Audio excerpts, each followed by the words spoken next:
Hello dear students, आज आपण तुमचा 13वा पाठ पाहणार आहोत, 13वा चॅप्टर पाहणार आहोत, ज्याचं नाव आहे मेथड्स ऑफ प्रिझर्विंग फूड. म्हणजे अन्न साठवण्याच्या वेगवेगळ्या पद्धती. आता या पद्धती कोणत्या कोणत्या आहेत किंवा त्या कुठे कुठे कशा पद्धतीने वापरल्या जातात किंवा एखादा पदार्थ आपण किती वेगवेगळ्या पद्धतीने साठवू शकतो, अशा बऱ्याचशा प्रश्नांची उत्तरे या ठिकाणी तुम्हाला मिळणार आहेत.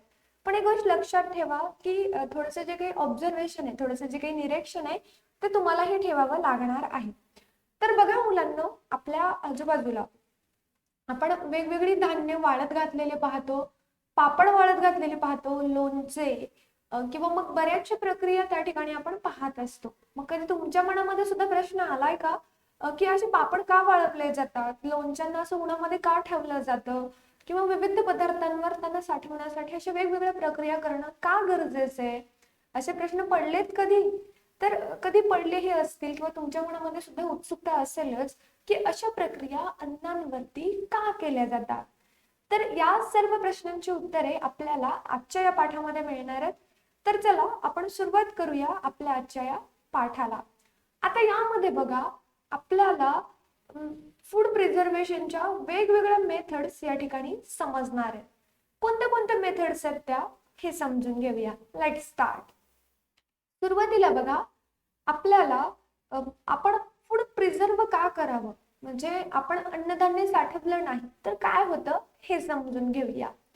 We need wheat, rice, pulses, etc. throughout the year. आपल्याला संपूर्ण वर्षभरासाठी गहू, ज्वारी, वेगवेगळ्या डाळी किंवा मग बाजरी असे वेगवेगळे धान्य लागतात. आता फक्त एवढे धान्य लागतात तर मग आपण काय करतो, तर संपूर्ण वर्षभराचे जे काही धान्य असेल, समजा उदाहरणामध्ये it depends on our family members, आपल्या घरातील कुटुंबातील सदस्यांची संख्या किती आहे याच्यावरती ते अवलंबून असतं. उदाहरणामध्ये समजा आपल्या घरामध्ये जवळपास 4 मेंबर्स राहतात आणि ते 4 मेंबर्स साठी वर्षभरासाठी 100 किलो गहू लागतात. Okay, just example. मग आपण काय करतो, उन्हाळ्यामध्ये जे 100 किलो गव्हाची खरेदी करतो त्याला उन्हामध्ये कडक असं वाळवलं जातं, सुकवलं जातं, त्याला स्वच्छ केलं जातं, त्याच्यामध्ये जे काही कचरा असेल किंवा मग जे काही पदार्थ आपल्यासाठी उपयोगाचे नसतात ते काढले जातात आणि मग त्याला स्टोअर केलं जातं व्यवस्थित पद्धतीनं, आणि तेच तांदूळ पुन्हा आपण वर्षभर वापरत असतो. मग इतरही जे काही अन्नधान्य असतात त्यांचंही तसंच असणार आहे. म्हणजे आपण त्यांना एका विशिष्ट ऋतूमध्ये खरेदी करतो, त्यांना छान पद्धतीचं ऊन आपण देतो आणि मग त्यानंतर मग आपण त्याला संपूर्ण वर्षभर वापरतो सुद्धा. त्यांचे जे काही पिकं आहेत, ते जे काही क्रॉप्स आहेत, ते रेडी होण्यासाठी संपूर्ण वर्षभराचा कालावधी लागतो. आता एखादं पीक जर समजा पावसाळ्यामध्ये येत असेल तर तेच पीक परत कोणत्या ऋतूमध्ये येणार असतं का? नाही, तर ते परत पुढच्या वर्षी पावसाळ्यातच येईल. मग जर समजा या वर्षीच्या उन्हाळ्यामध्ये आंबे आले तर आपल्याला आंबे खाण्यासाठी पुढच्या वर्षीच्या उन्हाळ्याची वाट बघावी लागते. आता सध्या टेक्नॉलॉजीचा वापर खूप भरमसाठ वाढलाय, त्यामुळे आपल्याला कदाचित काही वेळेस जे काही फ्रुट्स असतील किंवा इतर गोष्टी असतील ते मिळतात सुद्धा, पण तितक्या जास्त प्रमाणात नाही जेवढ्या जास्त प्रमाणात त्या नॅचरली अवेलेबल असतात, त्या निसर्गतः आपल्याला उपलब्ध होतात. जर आपण ग्रेन घेण्याचं ठरवलं, त्याची जर ऑर्डर घ्यायची ठरवली तर आपण संपूर्ण वर्षभर आपल्याला पुरेल असा साठा करतो. एखाद्या सीझन मध्ये जे काही क्रॉप आहे तर ते काय करणं, स्टोअर केलं जातं आणि त्याला पुढच्या सीझन पर्यंत त्याचं संरक्षण केलं जातं, त्याचा जपून जपून वापर आपण त्या ठिकाणी करतो सुद्धा. Different food stuffs are produced in different places. वेगवेगळ्या ठिकाणी वेगवेगळे फूड स्टफ्स काय केले जातात, प्रोड्यूस केले जातात. फॉर एक्झाम्पल बघा, आता नाशिकला काय केलं जातं, मोस्टली ग्रेप्सचे जे काही मोठे मोठे बाग्स आहेत ते असतात, मोठ्या मोठ्या त्या ठिकाणी गार्डन्स असतात द्राक्षांच्या. मग आपण नाशिकचा विचार केला किंवा मग आपण इकडे नागपूर साईडला आलो तर नागपूरची संत्री फेमस आहे. मग त्या त्या प्रदेशामध्ये तेथील हवामानानुसार, तेथील जमिनीनुसार किंवा तेथील पर्जन्यानुसार काय केलं जातं, विशिष्ट प्रकारचे फूड स्टफ्स, विशिष्ट प्रकारचे अन्नधान्य त्या ठिकाणी पेरले जातात. They have to be made available in good condition to people at long distances. आणि फक्त त्याच ठिकाणचे जे काही स्थानिक लोक आहेत त्यांनाच नव्हे, तर जे लोक खूप दूर अंतरावरती राहतात तर त्यांना सुद्धा ते अन्न मिळावं किंवा ते जे काही फूड स्टफ्स आहेत ते चांगल्या कंडिशन मध्ये मिळावं म्हणूनच लोक प्रयत्न करत असतात. आता उदाहरणामध्ये बघा, it must be ensured that eggs, milk and milk products remain in good condition during transport from the dairy or poultry farm till they reach their users. आता उदाहरणामध्ये बघा, अंडे असतील, दूध आणि दुग्धजन्य पदार्थ असतात वेगवेगळे, ते चांगल्या कंडिशन मध्ये राहणं, ते चांगलं राहणं जोपर्यंत आपण त्याची वाहतूक करतोय किंवा मग डेअरी किंवा पोल्ट्री फार्म पासून आपण त्याला घेऊन जातोय वापरकर्त्यांपर्यंत, तर त्यामधला जो काही कालावधी आहे तर त्या कालावधीमध्ये सुद्धा त्याची नासाडी होऊ नये किंवा वापरकर्त्यापर्यंत पोहोचेपर्यंत, तर एका विशिष्ट कालावधीपर्यंत त्याच्यावरती कसलाही परिणाम हवामानाचा किंवा मग इतर आजूबाजूच्या गोष्टींचा होऊ नये याची काळजी घेण्यासाठीच आपण काय करतो, फूड प्रिझर्व करतो. नेक्स्ट बघा आता की आपण आता छोट्या छोट्या वेगवेगळ्या काय करणार आहोत, ज्या काही मेथड्स आहेत प्रिझर्वेशनच्या त्या समजून घेणार आहोत. First point is that, okay see here, यानंतर बघा की जे काही डिफरंट फ्रुट्स आहेत किंवा व्हेजिटेबल्स आहेत ते खूप मोठ्या प्रमाणामध्ये वेगवेगळ्या सीझन मध्ये अवेलेबल असतात. आपण आत्ताच पाहिलं की आंबा हा फक्त उन्हाळ्यात येतो, मग प्रत्येक सीझन मध्ये वेगवेगळे फ्रुट्स असतात. पावसाळ्यातली वेगळी फळं असतात, हिवाळ्यातली वेगळी फळं असतात आणि उन्हाळ्यातली फळं सुद्धा वेगळी असतात. So they also taste their best in that season, आणि ते त्या त्या ऋतूमध्येच खाण्यासाठी चवीसाठी चांगली लागतात. आता आपल्याला ज्या वेळेला थंडी असते त्या वेळेला सुद्धा आईस्क्रीम खायला भेटतो, पण त्याची चव ही उन्हाळ्यातच छान लागते, बरोबर? तशाच पद्धतीने या फळांचं आणि भाज्यांचं असतं. प्रत्येक ऋतूनुसारच ती फळं किंवा त्या भाज्या खाण्यासाठी आपल्याला योग्य लागतात, चांगल्या लागतात, चविष्ट लागतात. To prevent these large quantities of fruits and vegetables from getting spoiled and to enjoy them all year round, त्यांना खूप मोठ्या प्रमाणामध्ये, प्रचंड प्रमाणामध्ये त्यांचे नुकसान होऊ नये, ते खराब होऊ नये आणि आपण त्याला जवळपास पूर्ण वर्षभर त्याचा आनंद घेता यावा, त्यामुळे आपण त्यांना साठवण्यासाठीचे प्रयत्न करतो. मग आता आपण त्यासाठी बऱ्याचशा प्रक्रिया करतो. So see here, various kinds of papads, jams and pickles, onions, fish and masalas are prepared and preserved for the whole year in many homes. Nowadays, we can buy such ready products in market too. आपण पाहतो की वर्षभरासाठी लागणारे जे काही पापड असतात, जाम असतात, वेगवेगळे लोणचे असतात, कांदे असतील, मासे असतील, मसाले असतील, तर त्यांना संपूर्ण वर्षभराचा जो काही स्टॉक असतो तो आपण साठवत असतो आणि त्यासाठीच आपण त्याला प्रिझर्व करतो. सो आपण संपूर्ण वर्षभर पुरावं अशा पद्धतीचे स्टॉक त्या ठिकाणी घेतो आणि त्याला त्याच पद्धतीने प्रिझर्व करण्याचं काम करतो. हा, आता आपण कोणत्याही सीझन मध्ये मार्केटमध्ये हे प्रोडक्ट्स बाय करू शकतो, ही वेगळी गोष्ट. नेक्स्ट बघा की to avoid having to go to the market for provision again and again, we store what we need for several days in our house. आता छोट्या छोट्या गोष्टींसाठी सातत्यानं मार्केटमध्ये जाणं, प्रोव्हिजन स्टोअर मध्ये जाणं हे कुठेतरी टाळायला हवं किंवा कुठेतरी हे कमी व्हायला हवं, म्हणून आपण काय करतो की खूप दिवस जाईल असा स्टॉक आपण एकदाच आणतो. आता आपण साखर आणताना किलोवर आणतो की नाही, म्हणजे आपल्याला ती बरेच दिवस द्यावी. मग तशाच पद्धतीने इतर जे काही पदार्थ असतात जे की आपल्याला खूप वापरात येतात किंवा ज्याची गरज आपल्याला खूप जास्त आहे, असे पदार्थ आपण स्टॉक मध्ये आणतो, एकदाच भरमसाठ आणतो. If the food prepared for one meal is not finished, then we use certain methods of keeping it from spoiling in order to have it again the next time or the next day. आपण एखादं अन्न बनवत आहोत, समजा उदाहरणामध्ये आपण एक वेळच्या जेवणामध्ये ते अन्न नाही संपवू शकलो, तर त्यानंतर आपण ते खराब होऊ नये यासाठी वेगवेगळ्या मेथड्स, वेगवेगळ्या पद्धती वापरतो आणि परत दुसऱ्या दिवशी पर्यंत सुद्धा ते परत आपल्याला वापरता यावं किंवा ते परत त्याचा आपल्याला वापर करता यावं, आपल्याला ते अन्न खाता यावं, यासाठी आपण वेगवेगळ्या पद्धती वापरतो. आता त्यापैकी एक पद्धत काय, की आपण ते काही अन्न आहे तर त्याला बॉईल करतो, त्याला उकळतो व्यवस्थितपणे आणि मग ठेवून देतो. दुसरी पद्धत काय, की त्याला आपण रिफ्रिजरेटर मध्ये ठेवतो, म्हणजे फ्रीज मध्ये ठेवतो. नेक्स्ट आहे, त्यानंतर आपल्याला कॅन यू टेल या संदर्भाखाली काही प्रश्न विचारण्यात आलेले. Talk to the elderly people in your family to find the answers of the following questions with reference to the food stuff mention below.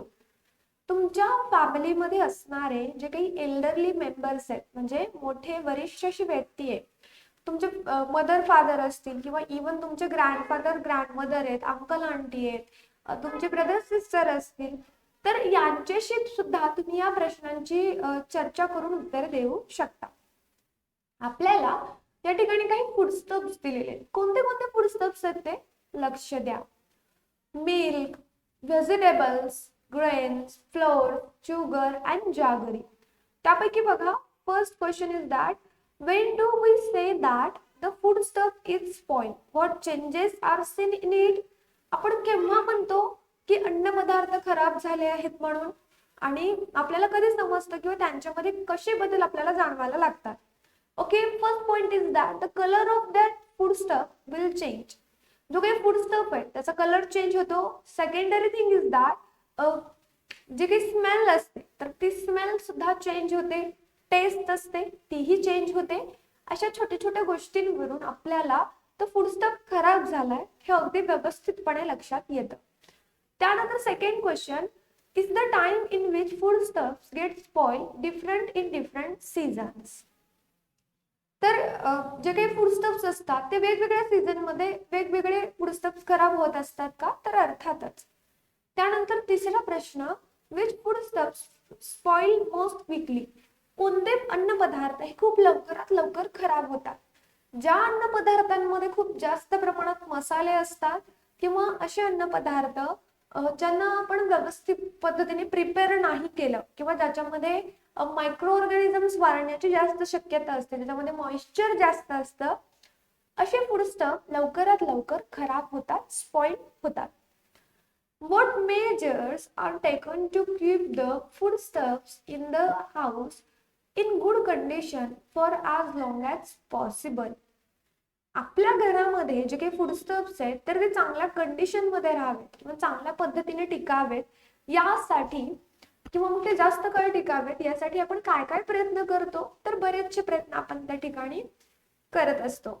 उदाहरणामध्ये बघा, आता आपल्याकडे दूध असेल तर ते दूध जर संपत नसेल किंवा मग आपल्याकडे जास्त प्रमाणामध्ये दूध आहे तर त्याला आपण बरेच दिवस वापरण्यासाठी त्याला सातत्याने बॉईल करणं असेल किंवा त्याला रेफ्रिजरेटर मध्ये ठेवणं असेल, इव्हन इतर पदार्थांचा हात सुद्धा आपण त्या भांड्यांना लावत नाही, अशी काळजी आपण त्या ठिकाणी घेत असतो. मग तशाच पद्धतीची काळजी आपण इतर जे काही फूडस्टफ्स असतात त्यांना सुद्धा स्टोअर करताना घेतोच की. If we know the reasons why foodstuffs go bad, we would know what to do to keep them from spoiling. From the information you obtain, you must have gathered the following. आपल्याला जर इथे exact reason समजलं, exact कारण समजलं की हे जे काही अन्न पदार्थ आहेत ते का खराब होतात किंवा ते खराब होतात तर कशा पद्धतीने होतात, मग ती जर माहिती आपल्याला मिळाली तर अशा केसमध्ये बघा, इथे या ठिकाणी आपल्याला काही माहिती दिलेली आहे. तर कोणते अन्न पदार्थ कोणत्या सीझन मध्ये खराब होतात किंवा त्यामागचं नेमकं कारण काय हे तुम्हाला या ठिकाणी लक्षात येईल. पहिलं बघा, इन विंटर, हिवाळ्यामध्ये काय होतं की जे काही कोल्ड वेदर आहे, थंड असं वातावरण आहे, तर जे काही फूडस्टफ्स आहेत त्याला आपण खूप जास्त वेळ लॉंगर ठेवतो. त्यांना जर आपण रिफ्रिजरेटर मध्ये ठेवलं, थंड जागेवरती किंवा थंड ठिकाणी ठेवलं तर ते पदार्थ थोडे जास्त काळ टिकू शकतात. Secondary, grains are dried in the sun before storing. Onions and potatoes are kept to dry in the open air in summer and then stored in a dry place.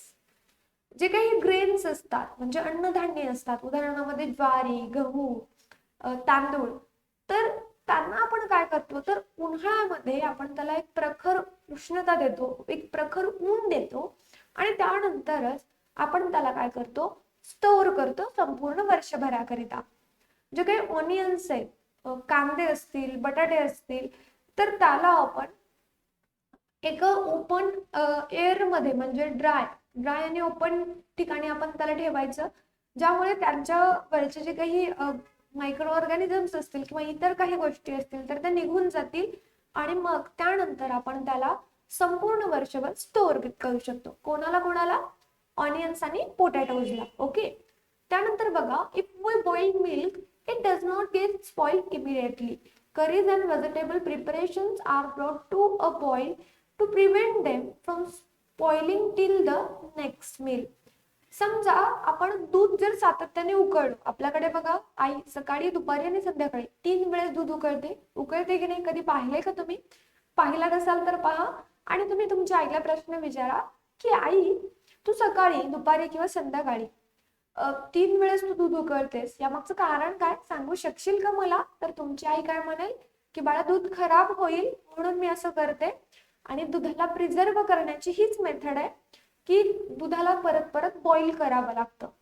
त्यानंतर सेकंड, त्यामध्येच बघा की ज्या काही कढी असतात, वेगवेगळ्या प्रकारच्या भाज्या असतात, तर त्यांना सुद्धा काय करणं, तर त्यांना सुद्धा बॉईल करणं तितकंच महत्वाचं आहे.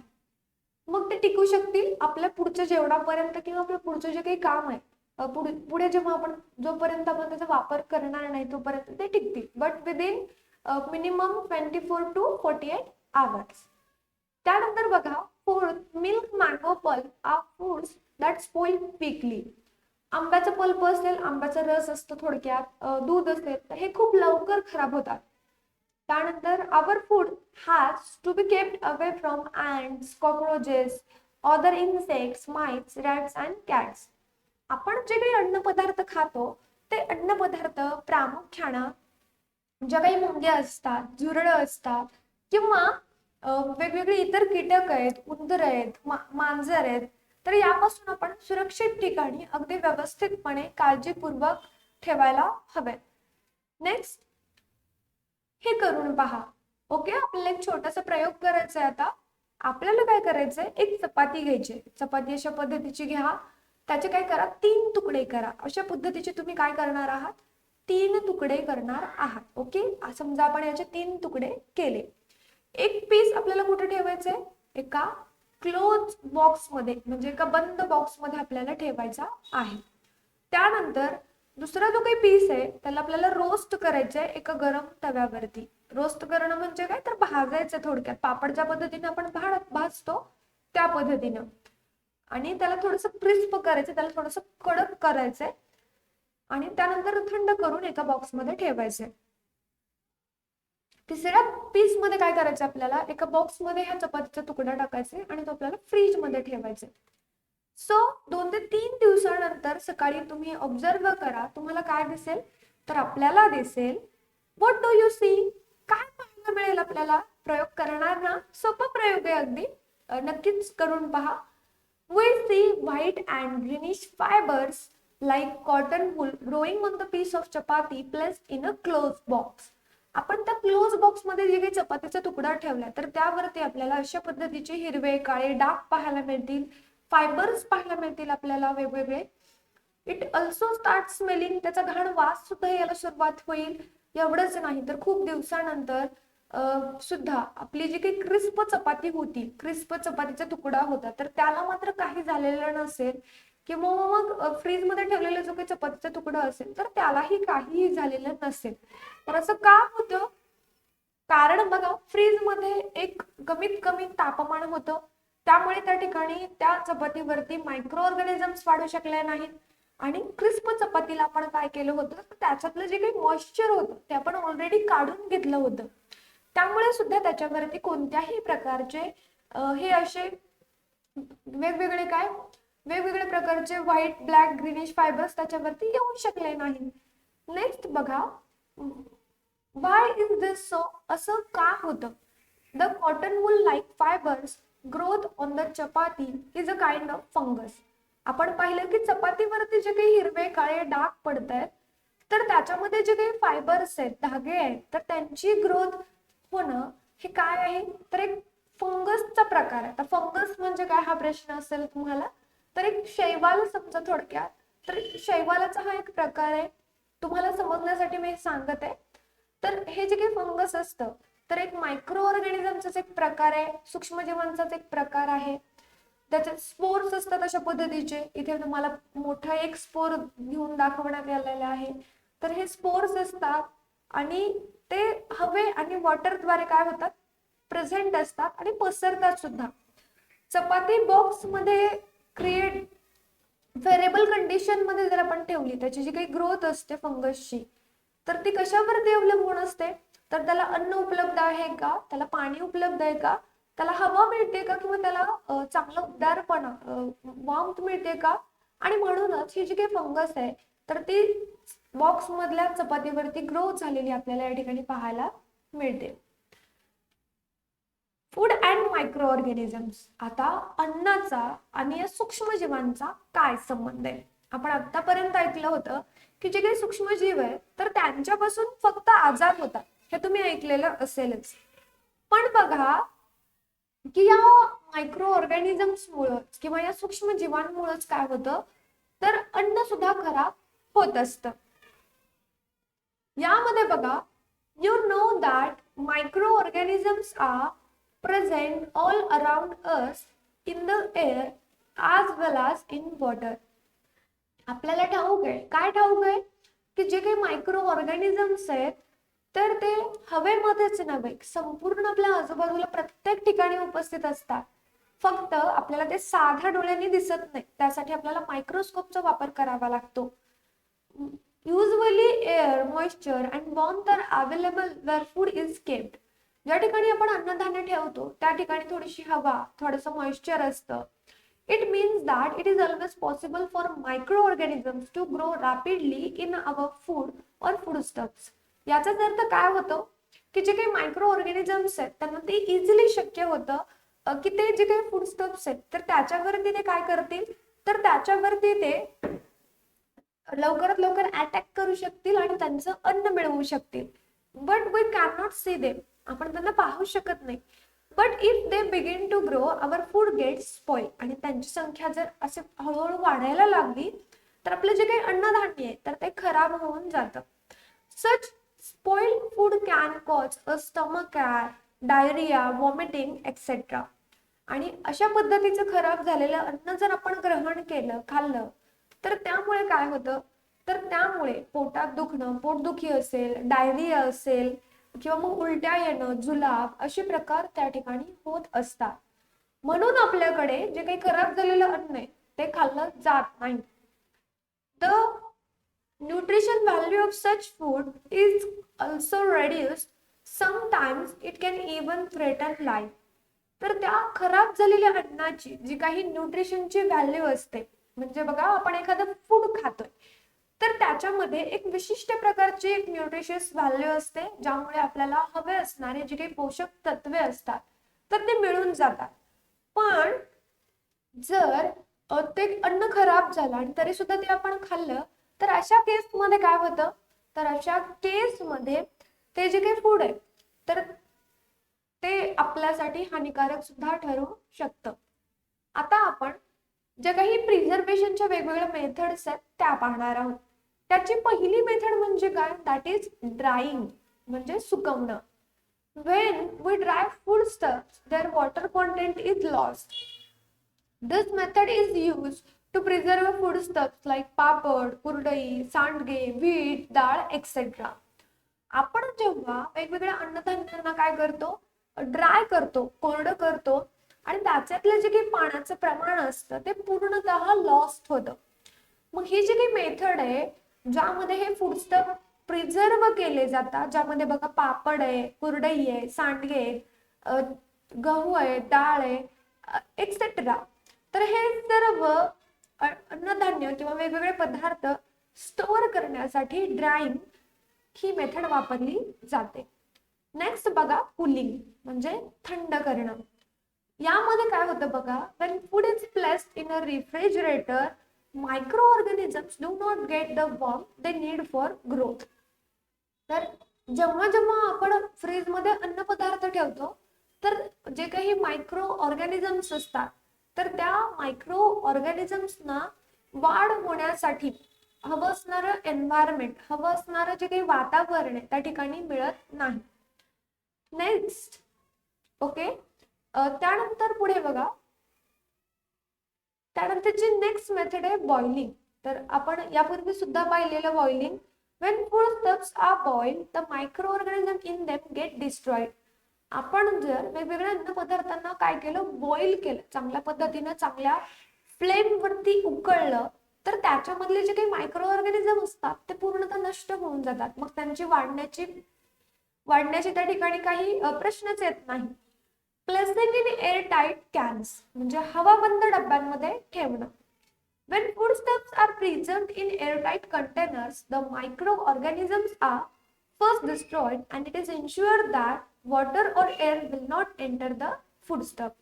जेव्हा जे काही अन्न पदार्थ असतात ते एअर टाईट म्हणजे हवाबंद डब्यामध्ये प्रिझर्व केले जातात, तर जे काही मायक्रो ऑर्गॅनिझम्स आहेत तर ते पहिल्यांदा डिस्ट्रॉय होतात.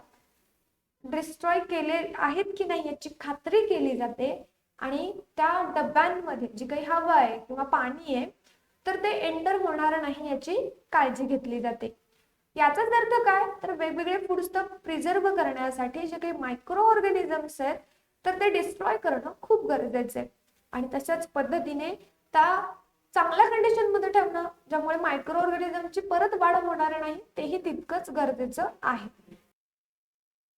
तर फ्रेंड्स, आज आपण एक नवीन छोटासा प्रयोग करणार आहोत आणि या प्रयोगामध्ये तुम्ही खूप छान पद्धतीने लोणचं बनवायला शिकणार आहात. तुम्ही म्हणाल मॅम कशा पद्धतीचा प्रयोग आहे हा, तर खूप छान प्रयोग आहे, साधा सोपा सरळ प्रयोग आहे. तर आपल्याला लोणचं बनवायचं आहे.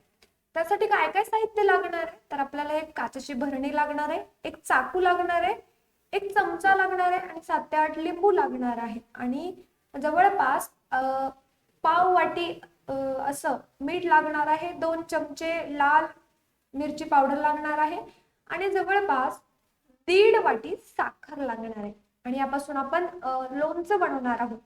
पण या ठिकाणी जी काही नाईफ आहे, सुरी आहे, तर ती वापरत असताना मात्र तुम्हाला स्वतःची काळजी घ्यावी लागणार आहे. जर जे तुमच्या घरामधले एल्डर्स असतील त्यांच्या अंडर किंवा त्यांच्या ऑब्झर्वेशन खाली तुम्ही ही ऍक्टिव्हिटी करू शकता.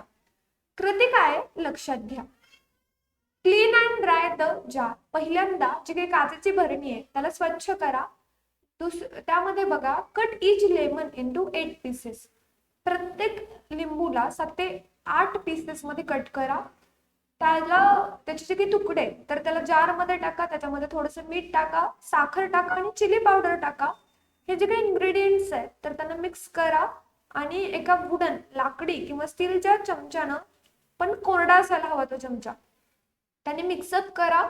त्याच्यावरती क्लीन स्वच्छ असा एक फडकं म्हणजे स्वच्छ असा एक कापड त्याच्यावरती त्याच्या तोंडावरती बांधा आणि त्याला उन्हाला जवळपास 10 दिवसांसाठी ठेवा.